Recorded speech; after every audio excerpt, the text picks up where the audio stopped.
Hi hello welcome to the view. నేను రూపా ఇందుకోరి.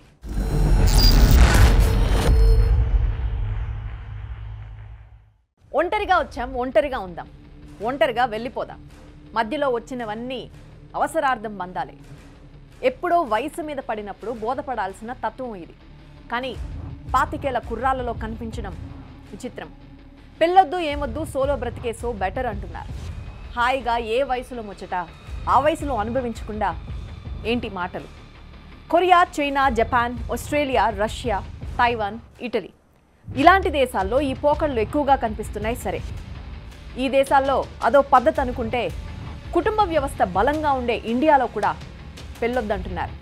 సింగిల్గా ఉండిపోవడమే కాకుండా భర్తగా మారకు బ్యాచులర్ అంటూ ఉచిత సలహాలు ఇస్తున్నారు. అమ్మాయిలది ఇదే పద్ధతి.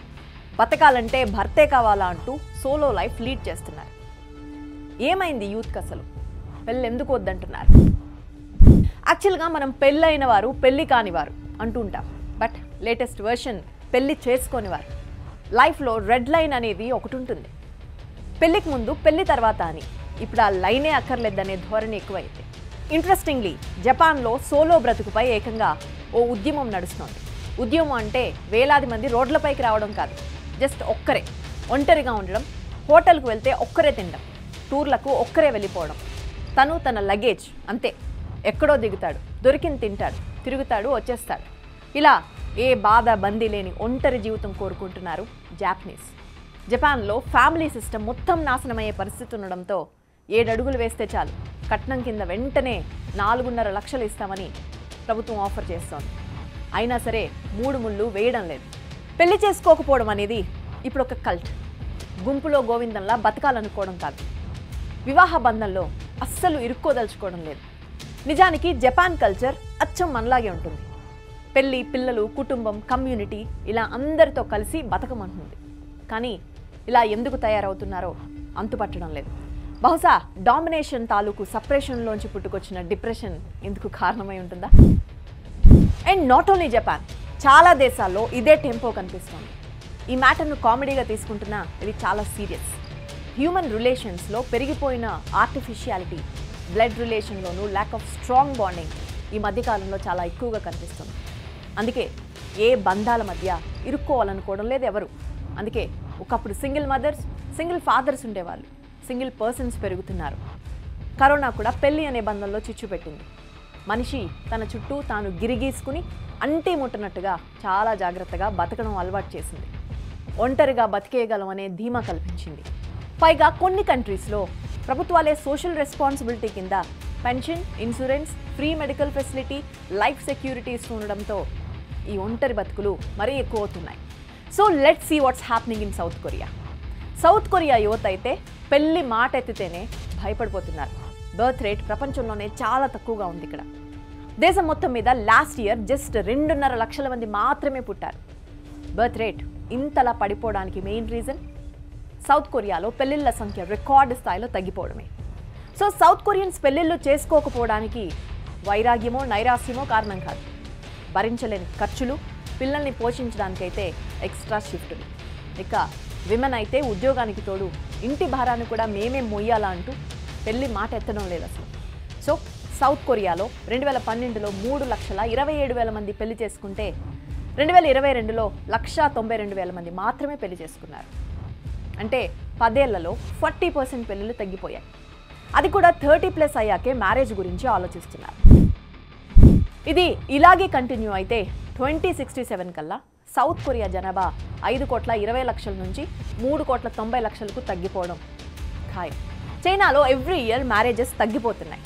చైనా ఇయర్ బుక్ 2021 రికార్డ్స్ ప్రకారం లాస్ట్ 17 ఇయర్స్లో ఎన్నడూ లేనంత తక్కువ సంఖ్యలో మ్యారేజెస్ నమోదయ్యాయి. ఈ ఇయర్ కూడా ఎలాంటి మార్పు లేదు. దశాబ్దాలుగా చైనా గవర్నమెంట్ అమలు చేసిన పాలసీలు అక్కడ యువత యాటిట్యూడ్ను దారుణంగా మార్చేసింది.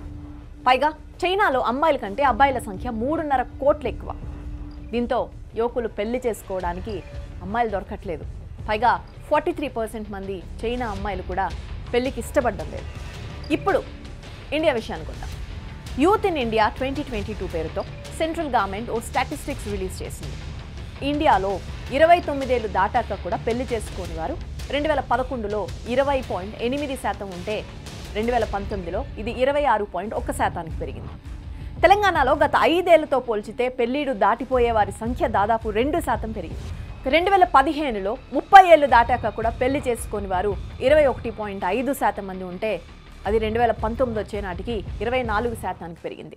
లోక్నీతి CSDS యూత్ స్టడీస్ 2007 ఒక్కసారి 2016లో మరోసారి సర్వే చేసింది.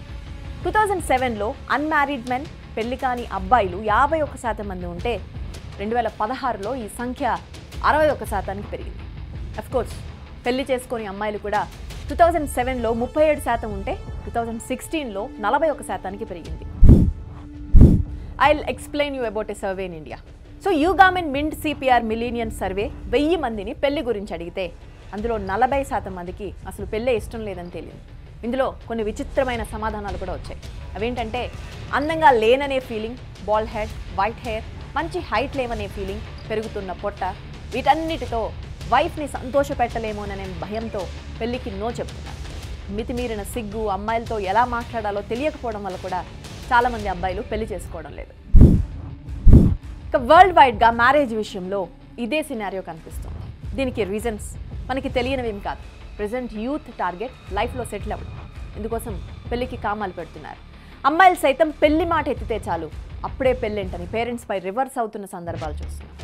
చదువుతున్నప్పుడు ఉద్యోగం కోసం, ఉద్యోగం చేస్తున్నప్పుడు ఇంకాస్త శాలరీ కోసం, శాలరీ పెరిగిన బెటర్ సెటిల్మెంట్ కోసం ఇలా వాయిదా పద్ధతిని తీసుకొస్తున్నారు. ఇలా పెళ్లి వద్దనడానికి సైకలాజికల్ రీజన్స్ కూడా చెబుతున్నారు. సోషల్గా మూవ్ అవ్వకుండా ఎంతసేపు బుక్స్ అండ్ కాలేజ్ కోసమే బతికేస్తే ఇలాగే అవుతారని చెబుతున్నారు. మెయిన్గా ఓపెన్నెస్ లేకపోవడంతో చాలామంది పెళ్లిని వాయిదా వేస్తున్నారని ఈ సర్వేలో తేలింది. ఒక 15 ఏళ్ల క్రితం వరకు ఇండియాలో 20 ఏళ్ళు రాగానే అమ్మాయిలు పెళ్లి చేసుకునేవారు. ఇప్పుడు అది 30+కి వెళ్ళిపోయింది. ఇండియాలో పెళ్లి కాని ప్రసాదులు పెరగడానికి ఇదే మెయిన్ రీజన్. ఇప్పుడే పెళ్ళొద్దని అమ్మాయిలు గట్టిగా అనుకుంటుండడంతో అబ్బాయిలు పెళ్లి కోసం ఎప్పుడెప్పుడా అని ఎదురు చూస్తున్నారు. ఇంజనీరింగ్ చేసి మంచి ఉద్యోగం సంపాదించినా సరే పెళ్లిళ్ళు కావడం లేదు. దీంతో చాలామంది డిప్రెషన్లోకి వెళ్తున్నారు. మహారాష్ట్రలో అయితే పెళ్లి కొడుకులుగా తయారై గుర్రాలపై ఊరేగి కలెక్టర్కు రిక్వెస్ట్ లెటర్ ఇచ్చారు. దయచేసి తమకు పెళ్లిళ్ళు అయ్యేలా చూడండి అని. అమ్మాయిల తల్లిదండ్రుల ఆలోచనలో చాలా మార్పు వచ్చింది. కాబోయే అల్లుడు పేరెంట్స్కు దూరంగా సిటీలో జాబ్ చేయాలి. హైదరాబాద్, చెన్నై, బెంగళూరు, ముంబై వంటి నగరాల్లో సెటిల్ అయితే ఇంకా మంచిది. ఆస్తులున్నా వ్యాపారం చేసే అల్లుడి కంటే జాబ్ చేసేవాడే కావాలి. తమ అమ్మాయి కంటే ఎక్కువ చదువుకుని ఉండాలి. మంచి జీతం సంపాదిస్తూ ఉండాలి. వ్యవసాయం చేసే వ్యక్తి అస్సలొద్దు. సివిల్, మెకానికల్ ఉద్యోగాల కంటే సాఫ్ట్వేర్ ఉద్యోగులు అయితే మేలు. సర్కార్ కొలువు అయితే ఇంకా బెటర్. సో యూత్ పెళ్ళొద్దనడానికి చాలా రీజన్స్ చెప్పారు. సో ఇప్పుడు ప్రాక్టికల్ రీజన్స్ కొద్దాం. ఖర్చులు బాగా పెరిగాయి. ఇల్లు కట్టుకోవాలంటే 69%, ట్రాన్స్పోర్ట్ అండ్ ఎలక్ట్రిసిటీతో పాటు రోజువారీ ఖర్చులు 50 నుంచి 70%కి పెరిగాయి. ఎల్కేజీ నుంచి ఇంటర్ వరకు చదివించాలంటే తక్కువలో తక్కువ 30 లక్షలు ఖర్చు అవుతుంది. గత 10 ఏళ్లతో పోల్చితే ఎడ్యుకేషన్ కాస్ట్ 10 to 12% పెరిగింది. అందులోనూ ఖర్చులు పెరిగినంతగా సేవింగ్స్ పెరగడం లేదు.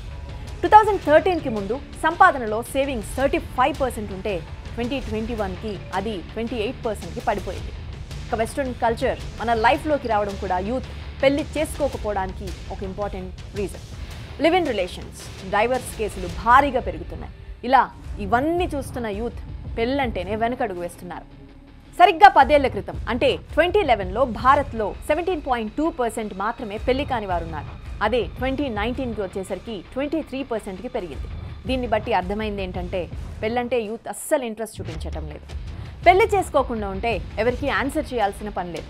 ఏం జరిగినా సరే మనకి మనం సర్ది చెప్పుకుంటే సరిపోతుందనే ఫీలింగ్ సింగిల్స్కి చాలా బాగా నచ్చింది. అఫ్కోర్స్ సింగిల్ లైఫ్ కారణంగా కెరీర్లో ఇంప్రూవ్మెంట్ కూడా కనిపిస్తుంది. అందుకే ఇండిపెండెంట్ లైఫ్ లీడ్ చేయాలనుకుంటున్నారు.